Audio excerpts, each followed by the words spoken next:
ത്യാഗത്തിൻ്റെ സ്മരണയിൽ വീണ്ടും ഒരു ബലിപ്പെരുന്നാൾ. ത്യാഗത്തിൻ്റെയും സഹനത്തിൻ്റെയും ഓർമ്മ പുതുക്കി ഇസ്ലാം മതവിശ്വാസികൾ തിങ്കളാഴ്ച ബലിപ്പെരുന്നാൾ ആഘോഷിക്കുന്നു. ഒമാൻ ഒഴികെയുള്ള ഗൾഫ് രാജ്യങ്ങളിൽ ഞായറാഴ്ചയാണ് ബലിപ്പെരുന്നാൾ ആഘോഷിച്ചത്. ദൈവകൽപ്പന അനുസരിച്ച് പ്രിയമകൻ ഇസ്മായിലിനെ ബലിയർപ്പിക്കാൻ തയ്യാറായ ഇബ്രാഹിം നബിയുടെ ത്യാഗസ്മരണകൾ പുതുക്കിക്കൊണ്ടാണ് ഇസ്ലാം മതവിശ്വാസികൾ ബലിപ്പെരുന്നാൾ അഥവാ ബക്രീദ് ആഘോഷിക്കുന്നത്. ആത്മസമർപ്പണത്തിൻ്റെ ആഘോഷമാണ് ബലിപ്പെരുന്നാൾ.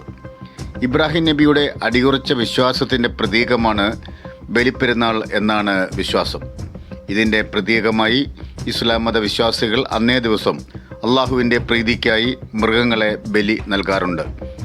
ഇസ്ലാം മത വിശ്വാസപ്രകാരമുള്ള ദുൽഹജ്ജ് മാസത്തിലെ 10-ാം ദിവസമാണ് ബലിപ്പെരുന്നാളായി ആഘോഷിക്കുന്നത്.